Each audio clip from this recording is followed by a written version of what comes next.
Hello, this is Heather Esposito with Rich by Design. So, if you have been, well, if you listened to my last episode, you would hear that I shared two things that I am obsessed with right now. One is banana ball. So, if you don't know what banana ball is, oh my gosh, if you are an entrepreneur, start following all things Banana Ball and the co owner, Jesse Cole, because he and his wife are absolute disruptors, or in Sacred Money Archetypes language, they are mavericks in their industry, which is baseball.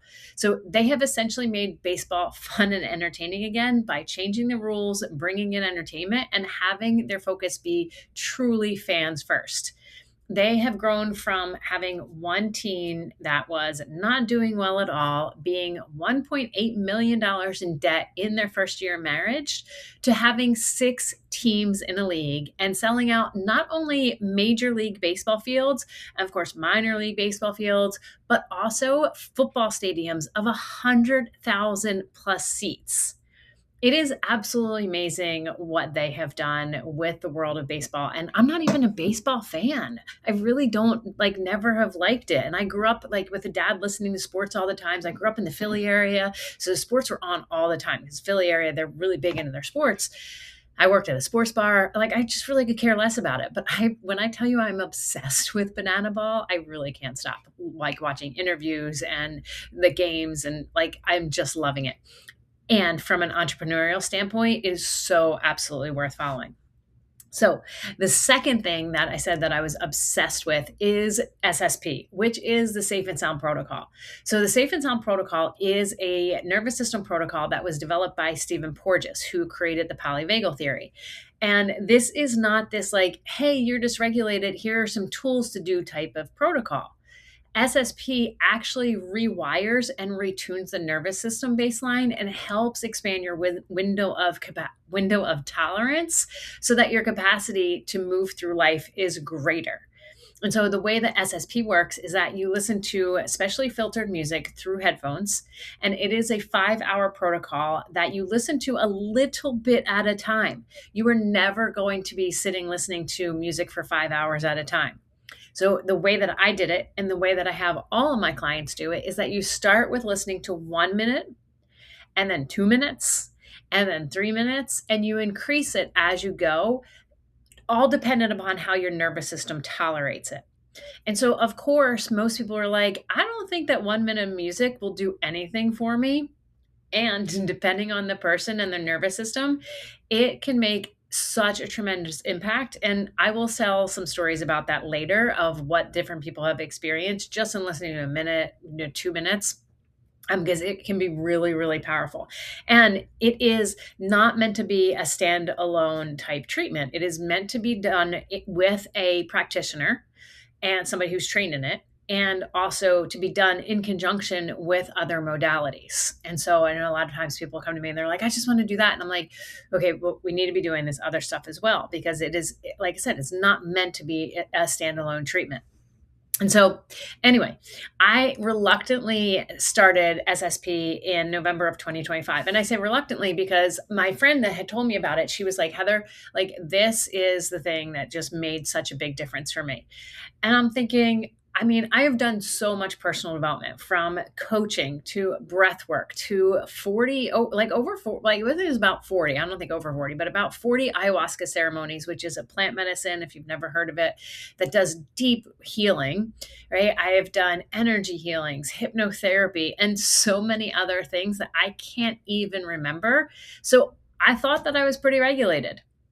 And if you had asked me about halfway through going through the Safe and Sound protocol, because it took me about 2-ish months, for most people, it can take anywhere from 6 to 12 weeks, sometimes longer, just depending again on where their nervous system is.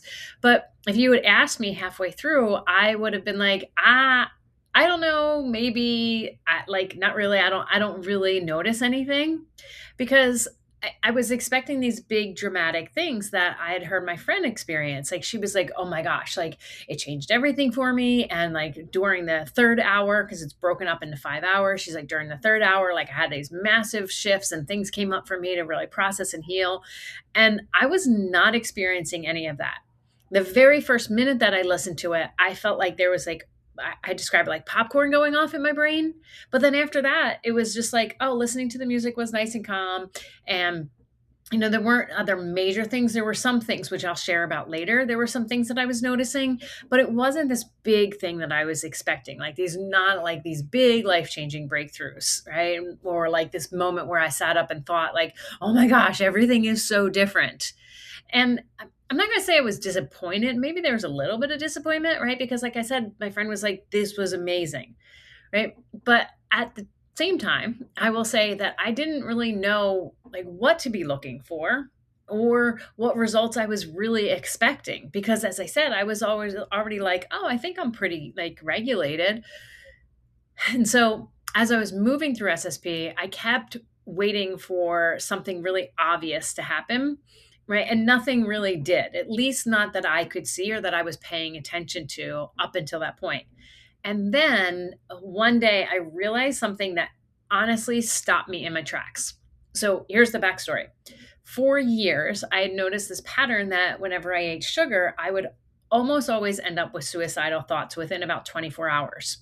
I've shared before, or those of you who know me know that in my when in it was like 2006 2000 no the winter of 2005 heading into 2006, I had my own dark night of the soul and I almost took my life because I was so miserable and I, I couldn't I couldn't imagine living the rest of like, 20, 30, 40 years the way that I was living because I felt so hopeless all the time. My energy was so incredibly low.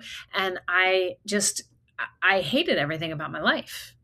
And I, in that time, thought about 5 different ways to end my life. And I made a deal with myself at that time to not eat sugar for a week and to see how I felt. Because I remembered this book that talked about how when you eat sugar, that sugar causes depression. And so I also have an aunt that took her own life, and I didn't want to do that to my family. And so in that moment, I realized, wait a minute, let me just not eat sugar for a week and see how I feel. And I felt so much better. And so that then helped me to see that for me, when I eat sugar, I get these thoughts. Right. So I've known about this pattern since, 2000, the end of 2005, the beginning of 2006. And so it wasn't always that I wanted to harm myself, right? Even though the thoughts were harmful, like I didn't want to harm myself, but it was like these dark clouds would move in and these thoughts like everybody would be better off without me and my life sucks and is hopeless and what is the point? And they felt really true in that moment. And everything would suddenly feel heavier and harder and absolutely hopeless, right? Even if the circumstances of my life were the same as the hour before I ate the sugar. And the thoughts would usually stick around for a few days before eventually lifting. I would have to do some things to clear out the sugar, whether it's eating like or drinking umeboshi plum vinegar. If you don't know what that is, that can set you straight. But doing something like that, detoxing my body, right? But so I really tried my best to stay away from sugar.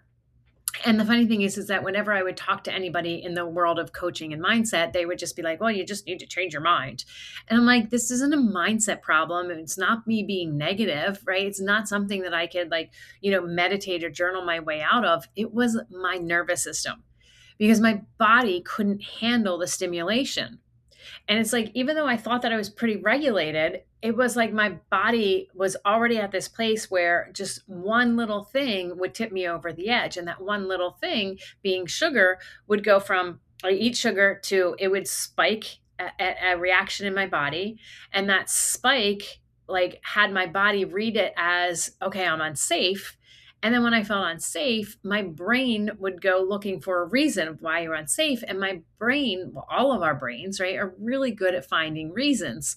And so then it would create this story that matched the sensation in my body. And so then I'd end up in this full-blown spiral thinking that my life was the problem when actually it was my nervous system that was overwhelmed. And so I was fortunate to know that just because a thought feels true doesn't mean that it is true. And that sometimes, really more often than not, it is a nervous system state masquerading as reality. And because I knew the pattern, I did my best to avoid sugar most of the time. But when I realized what I realized was that in December of 2025, which is crazy. I just am putting this together now that in 2005, December was when I realized that when I eat sugar, I feel this way. So it's literally 20 years of feeling like that. Right. But what I realized in December of 2025 was that I was eating way more cookies than I normally did in the past 20 years. And let me put it aside. If you don't know me, I founded the country's first bakery that was 100% free of gluten, dairy, eggs, soy, corn, and refined sugar. We were on Cupcake Wars, Unique Sweets, Foodography, which are shows on the cooking channel. And my baked goods are amazing. And I can say this with confidence because I always taste tested them on people who didn't have food allergies, didn't have certain food preferences. These are my guy friends who drink beer and eat ribs and could care less about anything like healthy. Hey, and so my baked goods really were so delicious. They people who didn't care about gluten free or vegan or any of those kind of things were always like, "Oh my gosh, these are amazing!" And then I tell them what it was all free of, and they're like, "There's no way!" Right? So my stuff is really good. And side note, I have all of my recipes in what I call a bake book, and it is a PDF. If you would like to get the link, let me know, and I will send you the link. It's like $14, I think. And what I love about it being a PDF rather than a physical book is that it's on your computer. You're going to have it, and you can just go search for anything, which is so much easier than flipping through pages. Anyway, I digress. So, because of the issue with sugar, I knew to stay away from it. Even with my baked goods, even though I use coconut sugar, it is still sugar. And during the holidays, like everybody else, I find myself baking more. So while I was going through this SSP protocol, I was eating cookies, a lot of cookies. And typically in the past, I'd eat a few. Those dark, intrusive thoughts would creep in, and then that would prompt me to stop eating them. But this time I was eating way more cookies than I care to admit. And one day I suddenly realized I had not had a single suicidal thought, like not one. And I literally stopped and started mentally retracing the previous few weeks because I was like, wait a minute. This is not adding up. The cookie consumption was absolutely there, but those thoughts were not.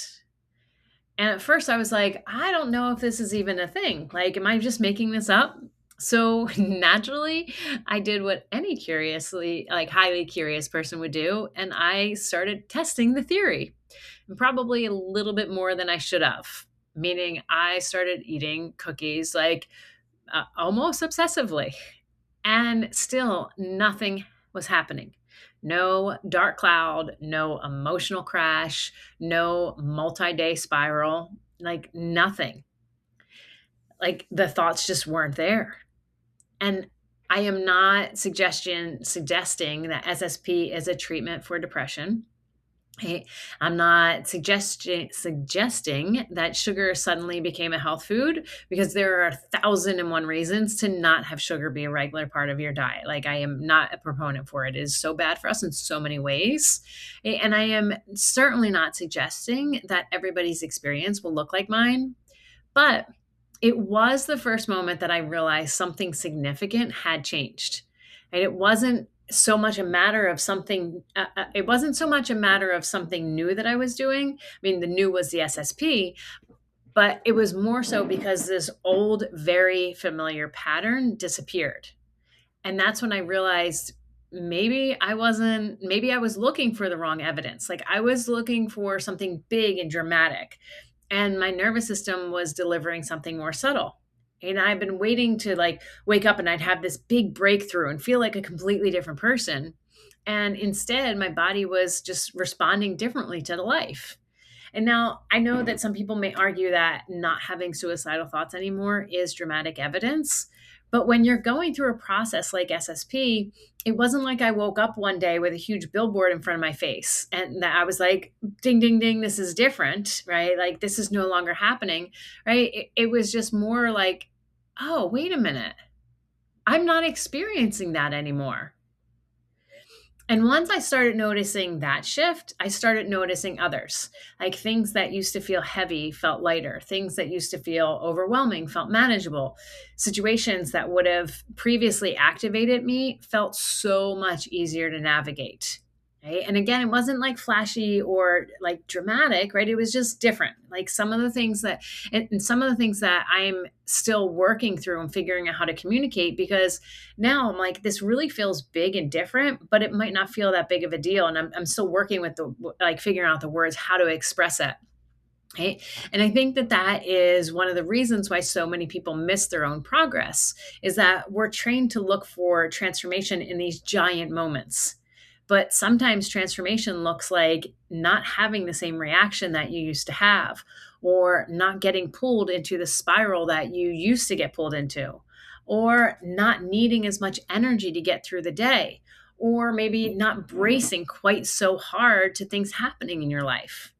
The change isn't always what appears. Sometimes it's what quietly disappears.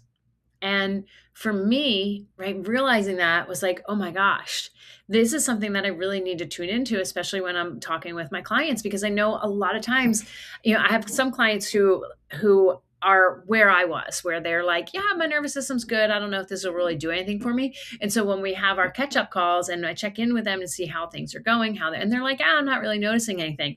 And then I start asking specific questions and they're like, oh yeah, that is different. And that is different. Right. And so sometimes we have to look for these more subtle things and the things that aren't happening anymore. And once you stop looking for the fireworks, you start seeing evidence everywhere.